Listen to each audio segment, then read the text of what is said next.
ابھی ایک مناظرہ ہوا آپ کا کلکتہ کا ہے، وہ میں اس کا نام بھی نہیں لینا چاہتا، بول اس لیے رہا ہوں کہ مجھ سے بار بار مطالبہ اور اس پر آپ کا کوئی تبصرہ نہیں آیا۔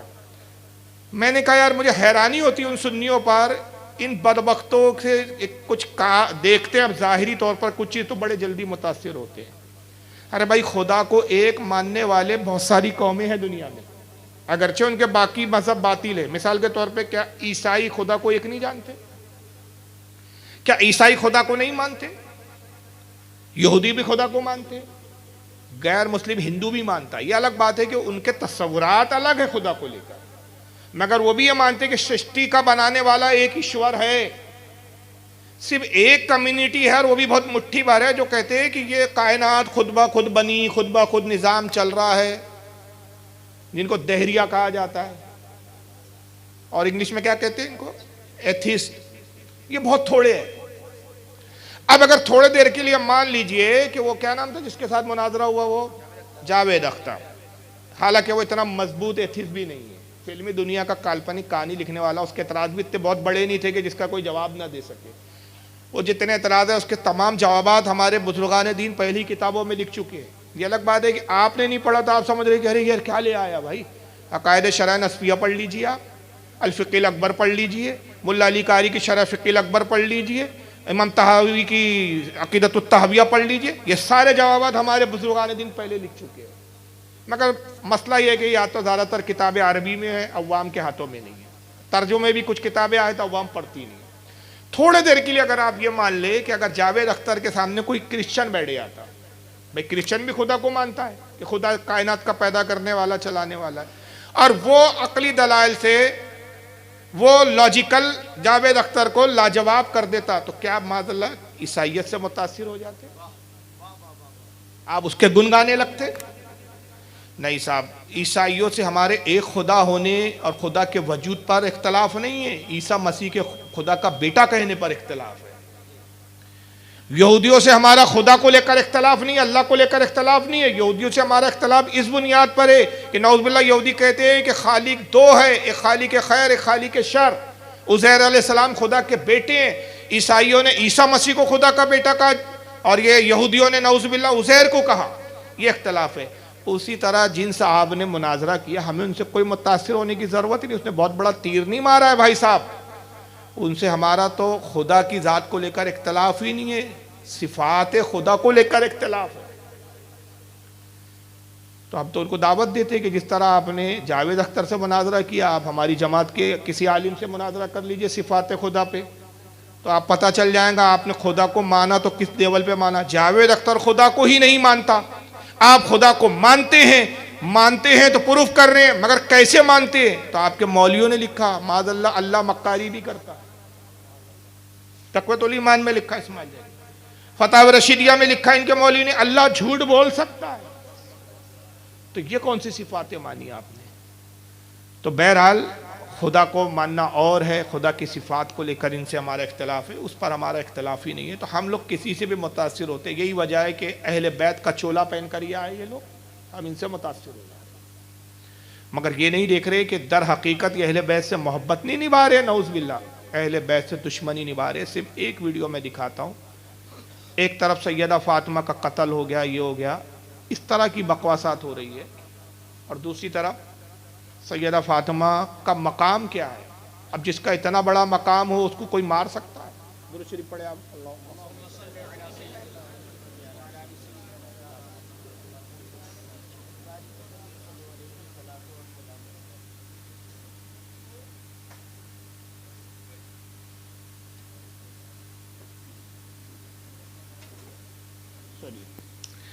نام تو غلام علی ہے اس کا، خبیث کا، مگر عقیدہ کیا ذرا سے؟ علی اللہ نہیں ہے، علی اللہ کا خالق ہے۔ وہ تھوڑی آواز میں بہت وہ ہے، میں جملہ دہراتا ہوں پھر سناتا ہوں تو آپ کے سمجھ میں آئے گا۔ وہ کہتا ہے علی اللہ نہیں ہے، علی اللہ کا خالق ہے۔ معاذ اللہ، اللہ کو کس نے پیدا کیا؟ علی نے۔ جو اللہ کا پیدا کرنے والا وہ بیوی کو نہیں بچا پا رہا، اتنا بے بس ہے بقول ان کے، ہم تو مانتے ہی نہیں کسی کو۔ اب سنیں پھر سے، علی اللہ نہیں ہے، علی اللہ کا خالق ہے۔ علی اللہ کا رب ہے، علی اللہ کا رازق ہے، علی اللہ کا رب ہے، علی اللہ کا رازق ہے. اللہ کو رزق علی دیتا ہے. اللہ کھاتا پیتا بھی ہے معاذ اللہ، اور اس کو رزق کون دیتا ہے؟ علی دیتا ہے معاذ اللہ. استغفر اللہ. علی اللہ سے بہت اوپر ہے. اللہ کی معراج کیا ہے؟ اللہ کی معراج یہ ہے کہ وہ در سیدہ جل شانہ پر اپنی داڑھی سے جھاڑو لگاتا ہے. اللہ علی اللہ سے بہت اوپر ہے. اللہ کی معراج کیا ہے؟ وہ در سیدہ پر، سیدہ فاطمہ کے دروازے پر اپنی داڑھی سے جھاڑو لگاتا ہے. ایسی توحید تو کفاروں نے بھی نہیں کی ہے. اور آگے سنیں. معراج یہ ہے کہ وہ در سیدہ جل شانہ پر سجدہ کرے. اللہ کے سر کا تاج جناب سیدہ کی نالین کی مٹی ہے. جناب سیدہ جل شانہ کی نالین کی خاک میں اللہ پوشیدہ رہتا ہے. اللہ کا مقام سیدہ خاتون جنت کی نالین کی مٹی ہے. اللہ سیدہ کی نالین کی خاک میں پوشیدہ ہے. معاذ اللہ. اللہ کی اتنی سخت توہین کسی مشرک کافر نے بھی نہیں کی. جب فاطمہ اتنی بلند تمہارے نزدیک کہ نعوذ باللہ استغفر اللہ، کروڑ بار 100 بار معاذ اللہ، اللہ کی کروڑوں لعنت ہے تم پر کہ تمہارے بقول تمہارے عقیدے کے مطابق اللہ فاطمہ کی مٹی کی خاک میں رہتا ہے قدموں کی، اپنی داڑھی سے علی کے دروازے پہ جھاڑو لگاتا ہے. علی اللہ کا رزاق اور رازق ہے، اللہ کا خالق ہے. تو یہ کیسا خالق ہے کہ اس کی بیوی ماری جا رہی ہے، پیٹی جا رہی ہے، قتل کی جا رہی ہے، بیوی نہیں بچا سکتا. خلافت چھینی جا رہی ہے، خلافت کا حفاظت نہیں کر سکتا. اچھا یہ خود کنفیوژن آئٹم ہے.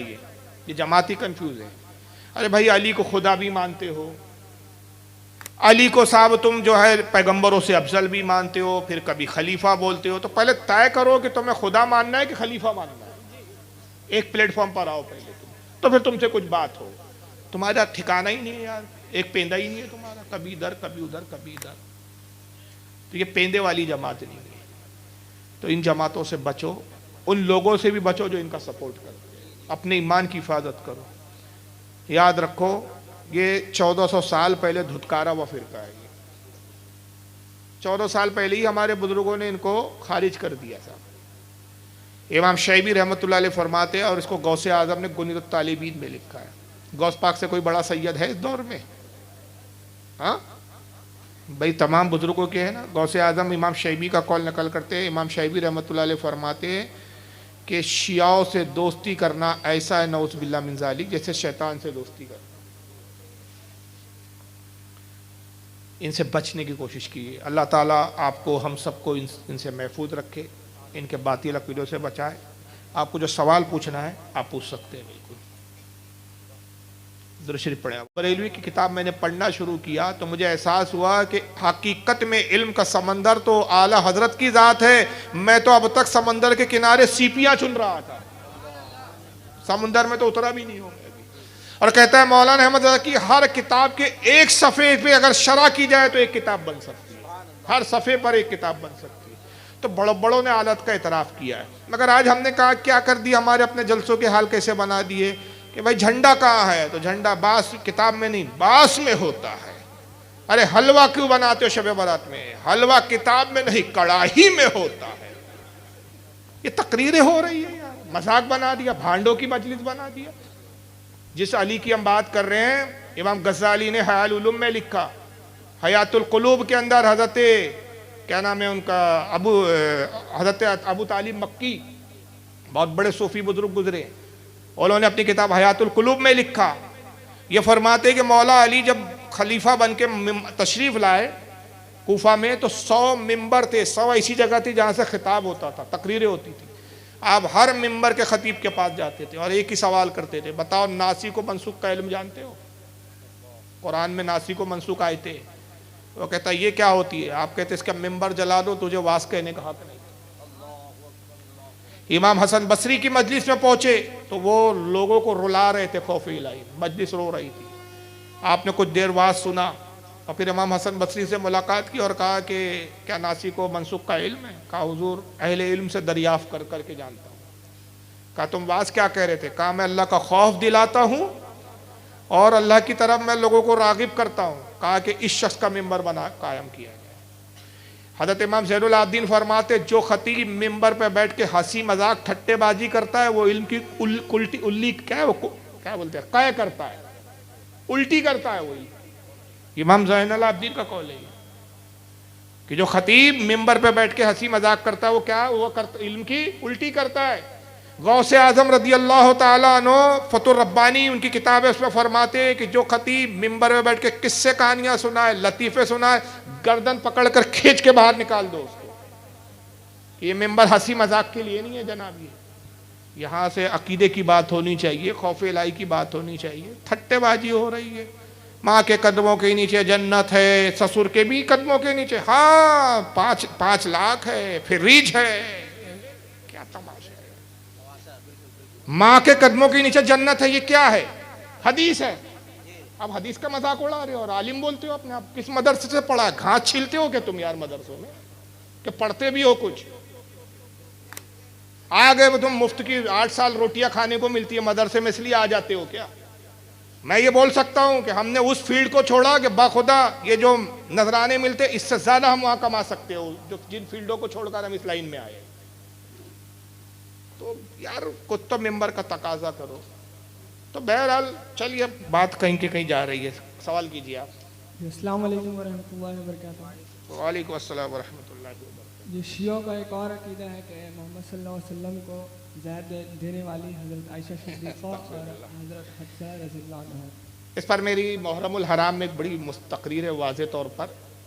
شیعہ وہ فرقہ ہے، امام شافعی رحمۃ اللہ علیہ فرمایا کرتے تھے مدینے سے ایک حدیث نکلتی ہے، کوفہ جاتی ہے، کوفہ شیعوں کا گڑھ تھا اس زمانے میں، مدینے سے ایک حدیث نکلتی ہے تو وہ جب کوفہ جاتی ہے تو مدینے سے نکلتی ہے تو انگل بھر کی ہوتی ہے، کوفہ جاتی ہے وہاں گردش کرتی ہے، گھومتی ہے، اور دوبارہ مدینے واپس آتی ہے تو بالج بھر کی ہو جاتی ہے۔ سمجھ میں آیا آپ کا اس کا مطلب؟ یعنی حدیث چھوٹی سی بات کا بولتے ہیں نا، بات کا پتنگڑ بنانا، یہ رابطیوں کا کام رہا۔ باخدا آپ ان کے 4 مولویوں کا انتخاب کر لیجئے، میں ایک بہت بہترین بات آپ کو بتا رہا ہوں، 4 مولویوں کا انتخاب کر لیجئے، 4 مولویوں کے آپ کربلا کے واقعات سنیں، چاروں مولوی کے واقعات میں آپ کو فرق نظر آئے۔ یہ ابھی حضرت فاطمہ کے اوپر میں نے ویڈیو دکھایا، ہر مولوی وہ ان کے بقول جو وہ بتاتا بھی ہے نا، حضرت فاطمہ شہید ہوئی، قتل ہوئی، تو 5 مولوی 10 مولوی جتنے مولوی سنوں گے سب کی روایتیں الگ ہوں گی، ہر کوئی مرچ مسالہ لگاتا ہے۔ تو بہرحال یہ بہت جھوٹے ہیں۔ بخاری شریف کے اندر حدیث ہے جس پر یہ پوری عمارت تعمیر کی ہے ان راتیوں نے۔ بخاری میں ہے کہ اللہ کے نبی صلی اللہ علیہ وسلم پر بہت تیز بخار تھا۔ حضرت عائشہ کہتی ہے کہ ہم ازواج محترمات حجرے میں موجود تھی، حضور کے چچا عباس بھی تھے، باضابطہ نام لیے اس حدیث میں کون کون موجود تھا۔ وہ ایک کثیر جماعت تھی، حضور کے اہل خانہ تھے۔ تو طے ہوا کہ لدود کر کے ایک کاڑھا بنتا ہے، لدود نام ہے عربی میں، اور وہ کاڑھا بہت کڑو ہوتا ہے، کڑوا، بہت کڑوا، یعنی اس کو پی نہ سکے مریض۔ وہ بخار کے لیے اہل عرب اس کو بطور دوا استعمال کرتے تھے۔ تو حضرت عائشہ ام المومنین فرماتی ہے کہ لدود وہ کاڑھا تیار کیا ہم لوگوں نے اور کہا کہ رسول اللہ کو پلایا جائے تاکہ حضور کے بخار میں کمی آئے۔ تو جب ہم کاڑھا لائی تو حضور صلی اللہ علیہ وسلم نے ہاتھ کے اشارے سے انکار فرمایا اس کو پینے سے۔ تو فرماتی ہے کہ ہم نے آپس میں کہا ہے کہ بیمار دوا پینے سے انکار کرتا ہے، حضور بیماری کی سبب سے انکار کر رہے ہیں لیکن ہمیں دوا پلانی چاہیے۔ تو ہم نے پھر بھی حضور کے ممانعت کے باوجود، منع کرنے کے باوجود، کچھ گھونٹ حضور کے دہنے مبارک میں کاڑھا ڈال دیا۔ حضور افاقہ ہوا، حضور کو، حضور نیند میں تھے، مطلب کچھ گشی ٹائپ کی حالت تھی آپ کی، اور آپ نے وہ کاڑھے کا مزہ منہ میں محسوس کیا تو کہا کہ یہ لدود مجھے کس نے پلایا؟ تو ازواج نے کہا کہ یا رسول اللہ ہم نے پلایا۔ کہا میں نے انکار کیا تھا، تم نے میرا انکار کو نہ دیکھا؟ عرض کیا یا رسول اللہ ہم نے یہ خیال کیا کہ مریض دوا پینے سے کراہت جو ہے ظاہر کرتا ہے، تو آپ پر وہی کیفیت ہے۔ آپ نے فرمایا کہ نہیں، اللہ کا نبی ہر حالت میں یکساں کیفیت ہوتی ہے، اور یہ میں نے اس لیے منع کیا کہ مجھے پسند نہیں ہے، لہذا جب مجھے پلایا گیا تو اب اس کا ازالہ یہ ہے اور اس کا کفارہ یہ ہے کہ سب کو یہ کاڑھا پلایا جائے سوائے میرے چچا عباس کے، کہ میں جانتا ہوں کہ میرے چچا عباس اس میں شامل نہیں تھے۔ تو حضرت عائشہ کہتی ہے سب کو کاڑھا پلایا گیا، بس اتنی حدیث ہے۔ رابعہ نے کہا وہ کاڑھا نہیں تھا، زہر تھا۔ تو حضور اپنی طبعی موت سے انتقال نہیں فرمائے بلکہ وہ زہر دیا گیا، حضرت عائشہ ابو بکر نے دیا۔ تو ان حرام خوروں سے پھر وہی سوال ہے میرا، عباس وہاں اس حدیث میں ہے کہ موجود تھے، تو چچا کیا کر رہے تھے؟ زہر دیا جا رہا تھا بھتیجے کو سامنے، علی کیا کر رہے تھے؟ اور پھر وہی سوال دہراؤں گا، عثمان غنی کا قتل بڑا ہے کہ رسول اللہ کا قتل بڑا ہے؟ بولو یار، رسول اللہ کے پھر قتل کے قصاص کے لیے علی کیوں نہیں کھڑے ہوئے؟ ان قاتلوں کو کیوں نہیں تلاش کیا گیا کہ بھئی کون ہے جس نے رسول کو زہر دے کے شہید کیا ہے، اس سے قصاص لیا جائے گا؟ تو بچکانی باتیں ہیں، رسول اللہ کچھ معاذ اللہ کوئی زہر وہر نہیں دیا گیا۔ ہاں البتہ یہ روایتیں ہمارے یہاں آئی ہے کہ حضور صلی اللہ علیہ وسلم فرماتے ہیں کہ خیبر کے موقع پر ایک یہودی عورت نے دعوت کی تھی اور اس نے گوشت میں زہر ملایا تھا، تو سرکار نے ایک لقمہ تناول کیا تھا اور اس بوٹی سے آواز آئی تھی کہ اللہ کے نبی آپ مجھے تناول نہ کرے، مجھ میں زہر ملایا گیا۔ آپ نے اس عورت سے کہا یہودن سے کہ تو نے ایسا کیوں کیا؟ تو اس نے کہا کہ اے محمد دو وجہ سے میں نے کیا، ایک یہ کہ اگر آپ جھوٹے نبی ہوں گے تو یہ زہر کام کریں گا اور آپ ہلاک ہو جائیں گے، اور اگر آپ سچے نبی ہوں گے تو آپ کا رب آپ کو اطلاع کر دے گا، تو میں نے جان لیا کہ آپ سچے نبی ہیں۔ تو روایت یہ ہے، دو روایت اختلاف، ایک یہ ہے کہ اس نے ایمان لایا توبہ کی، اور بعض میں یہ ہے کہ اس نے ایمان نہیں لایا، تو حضور نے اس کو ایک صحابی کا قتل، شہید ہو گئے، انہوں نے گوشت کھانے میں جلد بازی سے کام لیا تو ان کی شہادت ہو گئی، حضور صلی اللہ علیہ وسلم نے اس کے قصاص میں اس بڑھیا کو قتل کیا۔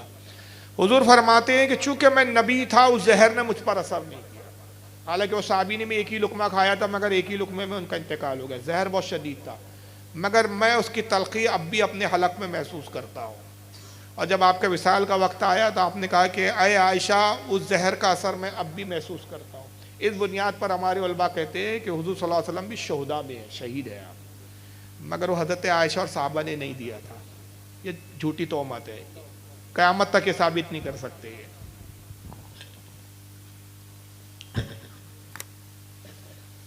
السلام علیکم۔ وعلیکم السلام۔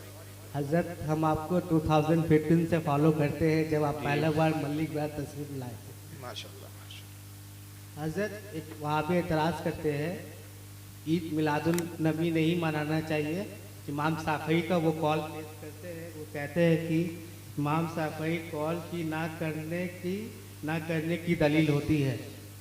جھوٹ بول رہا ہے، باطل کی پہچان یہ ہے کہ جھوٹ بولتے ہو۔ امام شافعی رحمۃ اللہ علیہ، آپ سوال نہیں کر پا رہے ہیں لیکن میں آپ کا معافی ضمیر جو آپ بولنا چاہ رہے ہیں میں سمجھ گیا ہوں۔ بولنا یہ چاہ رہے ہیں کہ امام شافعی یہ فرماتے ہیں کہ دلیل جو ہے کرنے کی ہوتی ہے، نہ کرنے کی دلیل نہیں ہوتی، یہ بولنا چاہ رہے ہیں نا، یعنی کوئی کام کر رہے تو اس کی دلیل چاہیے، الٹا بولا ہے انہوں نے۔ امام شافعی کا یہ قول ہے، اور اس کو امام ابن حجر نے فتح الباری میں لکھا ہے کہ جس کام کو صحابہ نے نہیں کیا، جس کام کو رسول نے نہیں کیا، اس سے صرف یہ ثابت ہوتا ہے کہ وہ کام مسنون نہیں ہے، سنت نہیں ہے، اس سے ناجائز ثابت نہیں ہوتا، ناجائز کے لیے دلیل چاہیے۔ دلیل کس کے لیے چاہیے؟ ناجائز کے لیے کہ شریعت نے کہاں منع کیا ہے، حضور نے نہیں کیا، اس سے صرف یہ ثابت ہوگا کہ وہ کام سنت نہیں ہے، لیکن حرام اور ناجائز اس سے ثابت نہیں ہوتا۔ صحابہ نے کسی کام کو نہیں کیا، اس سے صرف یہ ثابت ہوگا کہ یہ کام مسنون نہیں ہے، لیکن ناجائز و حرام ثابت نہیں ہوتا۔ اگر یہ تعریف بیان کی جائے بدعت کی کہ نہیں صاحب جو رسول سے ثابت نہیں وہ بدعت ہے، وہ کام نہیں کر سکتے، تو ایسے سینکڑوں کام ہیں جو وہابی کرتے ہیں اور نہ وہ رسول سے ثابت نہ صحابہ سے ثابت۔ مثال کے طور پہ مدرسے بنانا، پکی مسجدیں بنانا، مسجدوں کے مینار بنانا۔ سب سے بڑی بدعت جو وہابی غیر مقلد کر رہے ہیں، سعودیہ چلے جائے کہ مکہ مدینہ میں تہجد کی اذان ہوتی ہے، چیلنج ہے یہ ثابت کر دے کہ رسول کے زمانے میں تہجد کی اذان کب ہوتی تھی، صحابہ کے زمانے میں کب ہوتی تھی، تابعین کے زمانے میں، ائمہ کے زمانے میں، ترکی حکومت تک کون سے زمانے میں ہوتی تھی یہ بتا دیں۔ تو تہجد کی اذان تو خود ان کی اب بدعت چل رہی ہے۔ تو یہ نہیں ہے، بلکہ یہ ہے بدعت کی تعریف کہ ناجائز کہنے والوں کو ثبوت دینا پڑے گا۔ اور اس کی دلیل ترمذی شریف اور دوسری کتابوں میں، سنن ابن ماجہ میں سلمان فارسی کہتے ہیں کہ رسول اللہ سے 3 چیزوں کے بارے میں سوال ہوا، پوچھا کہ یا رسول اللہ پنیر کھا سکتے ہیں کیا، گھی کھا سکتے ہیں کیا، اور جانور کی کھال کا لباس پہن سکتے ہیں کیا۔ آقا نے فرمایا کہ بس ایک اصول یاد رکھو کہ جو کچھ حلال ہے وہ اللہ رسول نے تمہیں بیان کر دیا، جو کچھ حرام ہے وہ بھی اللہ رسول نے بیان کر دیا، اور جس چیز سے اللہ رسول خاموش ہو وہ چیز تمہارے لیے مباح اور جائز ہے۔ تو میلاد کو حرام کہنے والے کو دلیل دینا پڑے گا کہ یہ حرام کہاں لکھا ہے. میلاد کے لیے یہی کافی کہ اس کی ممانعت نہیں. لیکن پھر بھی ہم سنت سے ثابت کرتے ہیں کہ میلاد تو سنت سے ثابت ہے. اس کی بھی بہت ساری تقریریں میری آپ نیٹ پہ سن سکتے ہیں. السلام علیکم. وعلیکم السلام. میرا سوال یہ ہے کہ کس کو رحمت اللہ تعالیٰ علیہ کہیں اور کس کو رضی اللہ تعالیٰ عنہ کہیں؟ جی. اور دوسرا سوال یہ ہے حضرت کہ عرس کیسے منانا چاہیے؟ آج کل بہت سارے عرس میں خرافات ہو رہی ہے، یہ چادر گاگر جھنڈے لگانا یا سندل لگانا، اس کو دیکھ کر ہم لوگ کا نوجوان طبقہ بہت مطلب ہٹ جا رہا ہے اہل سنت والجماعت سے. تو عرس کیسے منانا چاہیے آپ تھوڑا بیان کریں. السلام علیکم. وعلیکم السلام. دیکھیے پہلا سوال تھا کسے رضی اللہ تعالیٰ عنہ کہے کسے رحمت اللہ علیہ کہے. اصل میں اشارہ اس طرف ہے، کچھ لوگ کہتے ہیں کہ اعلیٰ حضرت جو ہے وہ تو بات کے ہے، اگر تم ان کو ولی بھی کہتے ہو تو مولانا احمد رضا رضی اللہ تعالیٰ عنہ کیوں کہتے ہو؟ بھائی رحمت اللہ علیہ کیجئے. تو یہ ایک اصول بنا لیا لوگوں نے کہ ولی کے لیے رحمت اللہ علیہ، صحابہ کے لیے رضی اللہ عنہ. امام نووی رحمت اللہ تعالیٰ نے شرح مسلم لکھی ہے، بہت مشہور ہے ان کی، بہت بڑے امام و محدث گزرے. شرح مسلم کے مقدمے میں فرماتے ہیں کہ ابتدائے زمانہ میں یہ کہنے کا دستور ہی نہیں تھا. صحابہ جب ایک دوسرے کا نام لیتے تھے تو ڈائریکٹ نام لیتے تھے، وصال یافتہ کا بھی نام لیا جاتا تو نام لیتے تھے، اس طرح کے کلمات نہیں کہتے تھے. بعد میں بزرگوں نے مستحب جانا کہ جب بزرگوں کا نام لیا جائے تو فرماتے ہیں، میں مفہوم بتا رہا ہوں عربی عبارت کا، فرماتے ہیں کہ پھر بزرگوں نے یہ اصول قائم کیا کہ ولی کے لیے رحمت اللہ علیہ کہا جانے لگا، صحابہ کے لیے رضی اللہ عنہ کہا جانے لگا. مگر اس کے برعکس بھی کہنا جائز ہے، ولی کے لیے رضی اللہ عنہ بھی جائز ہے، صحابہ کے لیے اگر رحمت اللہ علیہ بھی کہا تو وہ بھی جائز ہے. تو اس میں کوئی حرج نہیں ہے. وہ ذات ہر وہ ذات جو عقیدے میں، اعمال میں، تقوی پرہیزگاری میں مستحکم ہو، اس کے وصال کے بعد اس کو رضی اللہ عنہ بھی کہہ سکتے ہیں، اگرچہ وہ ولی ہو، اگرچہ صحابی نہ ہو. اور اس کی دلیل قرآن عظیم میں اللہ فرماتا ہے کہ رضی اللہ عنہم ورضوا عنہ. یہ وہ لوگ ہیں جن سے اللہ راضی ہو گیا، وہ اللہ سے راضی ہو گئے. یہ سورہ مجادلہ کی آیت ہے، میں نے ابتدا میں پڑھا تھا نا، ایک ہی آیت کا ٹکڑا پڑھا، اس کا ایک ہی حصہ. آگے یہ ہے کہ اللہ فرماتا ہے کہ اولئک کتب فی قلوب الایمان وایدہم بروح منہ. یہ وہ لوگ ہیں کہ جن کے دل پر اللہ نے ایمان کو نقش کر دیا ہے. تو ہر وہ ذاتیں کہ جو بہت ایمان میں پختہ رہی، ہر زمانے میں ایک معیار رہا ان کا معاملہ، تو اس کو آپ اللہ آگے فرماتا ہے کہ یہ وہ لوگ ہیں جن کے دلوں پہ اللہ نے ایمان کو نقش کر دیا. وَيُدْخِلُهُمْ جَنَّاتٍ تَجْرِي مِن تَحْتِهَا الْأَنْهَارُ خَالِدِينَ فِيهَا. اور جب یہ انتقال کریں گے اللہ ان کو جنت کے باغوں میں لائیں گا جس کے نیچے نہریں روا دوا. رضی اللہ عنہم ورضوا عنہ. یہ وہ لوگ ہیں جن سے اللہ راضی ہو گیا، وہ اللہ سے راضی ہو گئے. تو اس بنیاد پہ علماء کہتے ہیں کہ اولیاء کے لیے بھی رضی اللہ عنہ کہہ سکتے ہیں. یہ الگ بات ہے کہ صحابہ کے لیے مخصوص ہے، لیکن اگر کسی بڑے مشہور و معروف بزرگ کے لیے کہا جائے تو حرج نہیں. جیسے امام ابو حنیفہ کے لیے بھی رضی اللہ عنہ کہتے ہیں ہم، امام شافعی کے لیے کہتے ہیں، حالانکہ یہ صحابی نہیں ہے، تو جائز ہے. واللہ اعلم. اور دوسرا سوال کیا تھا بھائی؟ عرس. یہ بڑا لمبا ہے، اس کا جواب بڑا لمبا ہے. المختصر یہ ہے کہ سب سے پہلے تو جانیے کہ عرس کی اصل کہاں سے ہے. صحیح بخاری کی حدیث ہے کہ حضور صلی اللہ علیہ وسلم ہر سال اصحاب شہدائے احد کی قبروں پہ تشریف لایا کرتے تھے. جس تاریخ کو اصحاب احد شہید ہوئے تھے اس تاریخ کو رسول اللہ تشریف لاتے تھے، ساتھ میں ابو بکر صدیق اور عمر فاروق ہوتے. اور پھر راوی کہتا ہے کہ حضور کے وصال کے بعد یہ معمول ابو بکر اور عمر کا بھی قائم رہا کہ یہ بھی ہر سال آتے تھے. وہاں سے عرس کی دلیل لی جاتی ہے کہ تاریخ متعین پر جس تاریخ کو کسی کا انتقال ہوا بزرگ کا، اس تاریخ کو جمع ہو کر اصالِ ثواب کرنا، یہ عرس کہلاتا ہے. اب شرعاً عرس یہ ہے کہ آپ جس بزرگ کا عرس منا رہے ہیں وہاں جمع ہو، ان کا تذکرہ کیا جائے، ان کی تعلیمات کی بات کی جائے، اصالِ ثواب کیا جائے، قرآن وغیرہ پڑھا جائے، اذکار اور تسبیح و تحلیل کی جائے. ان کے نام پر جو ہے لوگوں کو کھانا وغیرہ کھلا کے مسکین اور لوگوں کو کھانا کھلایا جائے تاکہ اس کا ثواب ہو، یہ جائز ہے. اب اس میں جو خرافات شامل کر لیے لوگوں نے، ناچنا گانا، قوالی، میلے ٹھیلے، تو اس کی شرعاً تو اجازت نہیں ہے. تو شرعی طور پر جس کی علماء اجازت دے، جس کی شریعت اجازت دے، اسی طریقے سے عرس منانا چاہیے. جیسا کہ آج بھی اگر آپ کو شرعاً عرس دیکھ رہا ہے تو آپ بریلی شریف میں حالت کا عرس دیکھ سکتے ہیں، ماررہ کا بھی دیکھ سکتے ہیں. آپ ماررہ شریف چلے جائیے، میں تو خیر گیا نہیں ہوں، اللہ کرے حضور حاضر ہو، لیکن ہمارے ناگپور سے بہت لوگ جاتے ہیں